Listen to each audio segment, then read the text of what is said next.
À l'occasion de la prochaine fête de la Pentecôte, 10 000 catholiques appartenant au mouvement pentecôtiste et charismatique vont se réunir à Rome.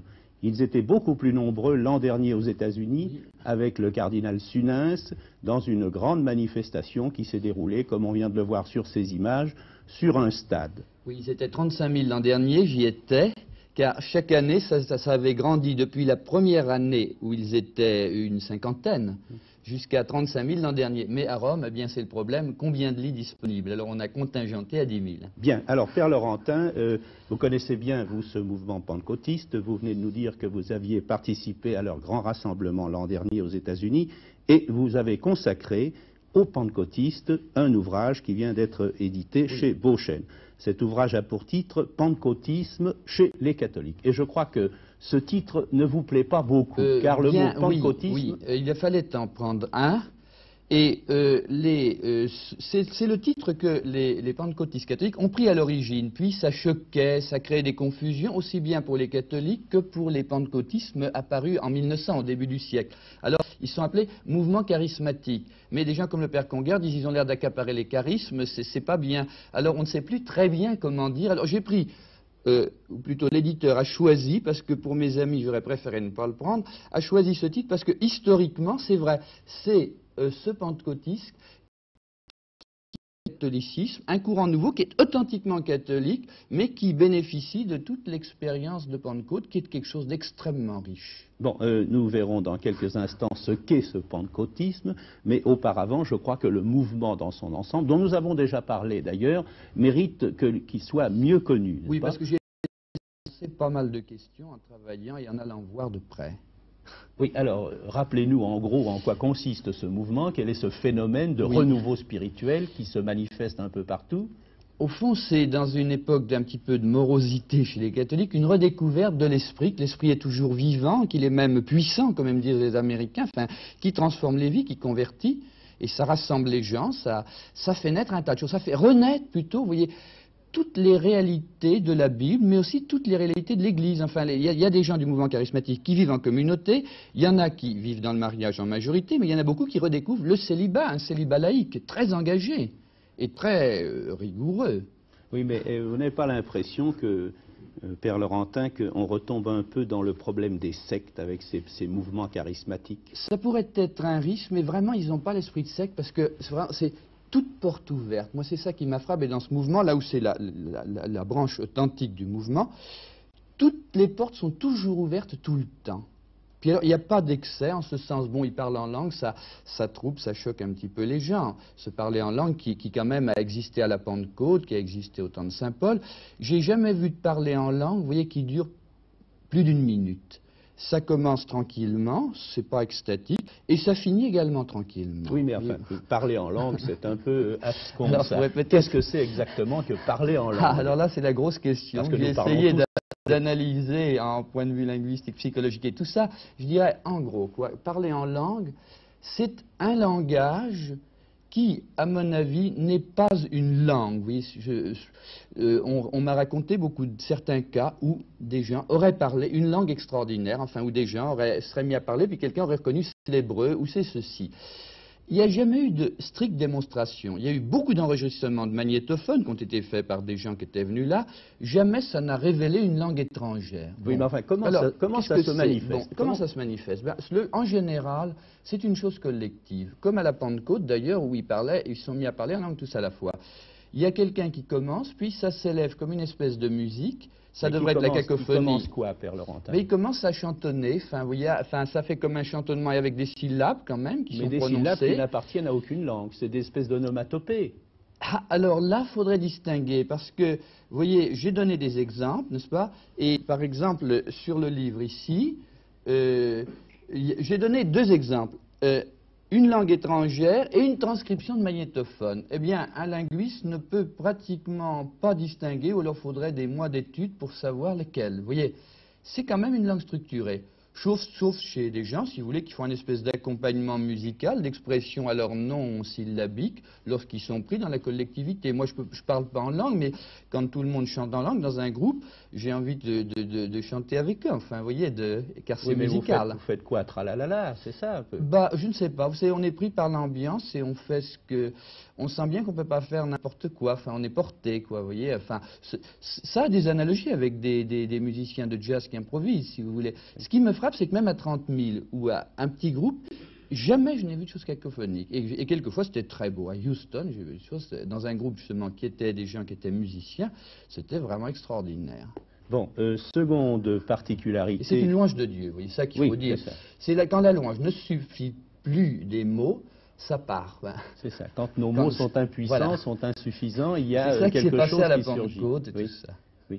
Alors, la seconde caractéristique de ce mouvement pentecôtiste, je crois, c'est l'imposition des mains. On a retrouvé le rite de l'imposition des mains. Je dirais que le pentecôtiste, si vous voulez, non catholique, a commencé comme ça, une personne qui a demandé l'imposition des mains. Et alors, à ce moment-là, elle a reçu le baptême dans l'esprit, etc. Elle s'est mise à parler en langue. Eh bien, au fond, c'est un geste qui a toujours existé dans l'Église, dès les origines, et qui est très polyvalent. Alors, au fond, c'est une manière de prier en manifestant que l'Esprit Saint est là. C'est un signe, les gens ont besoin de signes. Alors les gens se réunissent et puis les uns les autres s'imposent les mains, se demandent l'imposition des mains. Ils peuvent le demander, enfin, quand ils en éprouvent le besoin. C'est pas une chose tellement nouvelle, parce que moi, dans la colonie de vacances où j'étais, quand j'étais séminariste, le prêtre avait retrouvé l'imposition des mains. Et les gens, quand ils étaient déprimés, enfin en difficulté, venaient lui demander, puis ils repartaient plus fort, enfin ils priaient pour eux, la prière se matérialisait, et ce geste, pour moi-même, pour les jeunes, avait beaucoup de valeur. Alors j'ai retrouvé ça avec la même sobriété, si vous voulez. Et puis alors le fait que c'est collectif, et c'est peut-être mieux que ce soit collectif, que ce soit pas quelqu'un d'extraordinaire qui impose les mains. Oui, pas un thaumaturge. Oui, c'est pas un thaumaturge, parce que c'est l'Esprit Saint qui compte, et c'est pas telle ou telle personne, au fond. Oui. Bon, dans votre livre, Père Laurentin, alors là, vous insistez beaucoup sur un des aspects du pentecôtisme. Je crois d'ailleurs que vous avez fait progresser la question. C'est sur le problème de la guérison, des guérisons. Vous savez, comme j'ai beaucoup étudié Lourdes, cette affaire des guérisons m'intéressait à Lourdes. À Lourdes, on est un peu en malaise dans notre rationalisme français. On est très en malaise avec les guérisons. Tout le monde cherche. Et eux, ils redisent ça joyeusement. Enfin, au fond, comment est-ce que ça s'est passé? C'est que tout simplement, les gens priant, eh bien, il y en a qui sont guéris, quoi. Enfin. Et puis on s'est dit, bah, qu'est-ce qui se passe? Et en Amérique, ils en sont venus à faire des services de guérison, si vous voulez. Où oui, mais de vraies guérisons, de vraies maladies? Eh bien, je dirais en général, c'est assez polyvalent, parce qu'ils ne veulent pas se poser en guérisseur, ils ne détournent surtout pas les gens de leur médecin, hein, pas du tout. Il n'y a pas de concurrence avec la médecine. Mais on cherche à guérir l'homme global. Je crois qu'il faut situer, c'est comme ça c'est découvert en Amérique, il faut bien situer ça par rapport à l'Amérique. Vous voyez, quand Nixon est parti, le grand motif qu'il a donné aux Américains dans son discours de départ, c'est « moi je pars parce que c'est le seul moyen pour que l'Amérique guérisse ». Et quand Ford est arrivé, dans son discours d'ouverture, il dit « je viens pour guérir l'Amérique ». C'est très curieux, on n'aurait peut-être pas pensé ça en France, parce que cette civilisation qui est malade, ils sentent qu'il y a un mal à la fois physique et moral qui est lié, ils cherchent à en sortir, n'est-ce pas? Alors, je pense qu'ils ont le sens d'une guérison de tout l'homme. Et voyez, en France, on sent ça aussi. Voyez-vous que les médecins y compris. On avait imaginé autrefois une médecine qui était purement physico-chimique. Maintenant, on se préoccupe de certaines conditions où les malades sont dans les hôpitaux qui sont extrêmement déprimantes, pour ne pas dire plus. Et on se préoccupe de la relation médecin-malade. Les livres du docteur Balint, les médecins ne parlent plus que de ça, que la relation médecin-malade, elle est aussi importante, enfin, pour la guérison qu'en fait le malade vient chercher, n'est-ce pas, ça, oui. que les traitements. Enfin, elle a son importance propre. Bien, il y a la relation malade, médecin-malade, mais il y a aussi la relation du médecin à la famille. Il y a sa relation à un groupe religieux, à sa foi, et sa relation à Dieu. Alors, au fond, les services de guérison dans le pentecôtisme catholique, ils sont extrêmement sobres et ils visent à rétablir cette relation, cette réconciliation de l'homme avec les autres, avec lui-même, avec Dieu, et puis dans une certaine action de grâce. La guérison, ça vient par-dessus le marché, en quelque sorte. Oui, c'est ça. Il y a donc une espèce... Et on commence dans les services de guérison à rendre grâce. Enfin, au service de Notre-Dame, là, à 30 000 personnes, Barbara Schlemann, c'est une femme qui a un charisme, enfin elle ne se met pas trop en avant, beaucoup moins en avant que dans d'autres groupes, n'est-ce pas? Et elle dit, Seigneur, je te rends grâce parce que tu es en train de guérir, etc. Et puis alors, dans les travées de ce grand stade, il y a des gens qui discernaient les guérisons, puis qui sont venus témoigner, voyez-vous. Ça, c'est un service de guérison spécialisé. Il n'y en a pas en France. Et je croyais qu'il n'y avait pas de guérison. Mais en fait, j'ai dit ça un jour dans un groupe, une communauté à Lyon. Je dis, en France, la guérison, quoi, ça ne vous intéresse pas. Alors, ils se sont mis à sourire doucement, parce que dans le groupe même, il y en avait un ou deux qui, on avait prié pour eux, et puis ils avaient été guéris. Enfin, bon. Ce serait donc une espèce de thérapeutique spirituelle, morale, qui permettrait une guérison physique. Et alors, c'est comme toujours, il y a une espèce de... Il y a des choses qui se comprennent très bien. Puis je pense qu'il y a un certain irrationnel, parce que si au moment où les gens rejoignent Dieu, il y a un moment où il y a un petit déclic, je ne sais quoi, quelque chose de plus, qui peut-être n'est pas, qui sans doute n'est pas explicable. D'où le problème, ils commencent aussi à se préoccuper de constats de guérison. Mais il ne faudrait pas trop qu'ils en fassent, parce que le constat, souvent, ça écrase la guérison. C'est l'attitude, au fond, des scribes et pharisiens de l'Évangile qui voulaient demander des signes. Et alors, à ce moment-là, ça casse quelque chose, ça casse la prière. Et actuellement, on s'aperçoit l'autre que la place excessive qu'on a donnée au constat de guérison a un peu écrasé la guérison elle-même, et la guérison qui n'est pas seulement médicale, la guérison de tout l'homme, le fait que quand les gens guérissent... là vous parlez plutôt de Lourdes alors. Là je parle de Lourdes, si vous voulez, mais vous voyez, en pointant sur la guérison, on n'en parlera pas avant que ce soit constaté par les médecins, alors on en parle quoi, 10 ans après, alors les gens disent, bon, 10 ans après, mais c'est une autopsie de miracle, enfin vous voyez... Oui.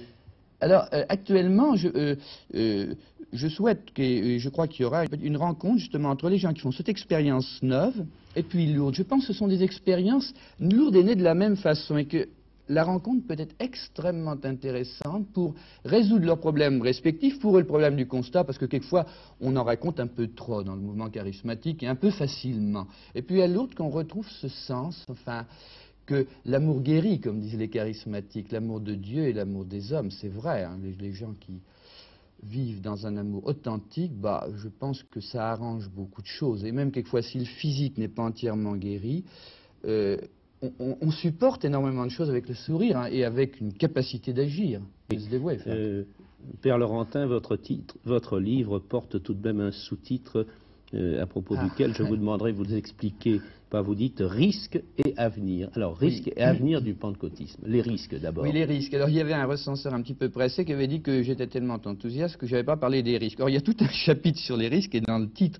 Et je crois que j'avais été le premier à avoir fait l'énumération complète des risques. Et en montrant pour chacun comment on les dépasse. Car en fait, c'est des risques bien assumés. Si vous voulez. Il y a risque à aller dans la Lune, mais en fait, on y est arrivé. Eh bien, actuellement, je trouve que, en général, ça se passe très bien. Les risques sont dominés. Alors, les grands risques, ce serait l'illuminisme, si vous voulez. Ce serait aussi un certain affaissement, une certaine récupération aussi du mouvement. Si on veut le pousser dans le conformisme, on a un peu peur de ce qu'il y a d'extraordinaire. Si on le pousse dans des choses trop ordinaires, on risque de le casser, enfin, etc.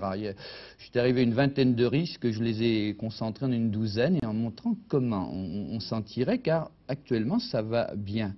Oui, dans votre livre encore, Père Laurentin, vous affirmez que les pentecôtistes sont actuellement plus de 10 millions dans une centaine de pays. Oui, alors ça, les pentecôtistes, alors catholiques, épiscopaliens, puis les pentecôtistes d'origine, ceux qui sont nés en 1900. Oui. Alors, les pentecôtistes catholiques, ils ont commencé à zéro, il y en avait zéro le 1er janvier 67, et il y en a 1,5 million, autant que j'ai pu faire des comptes par intégration. Alors quel est l'avenir, dernier point, quel est l'avenir de ce mouvement?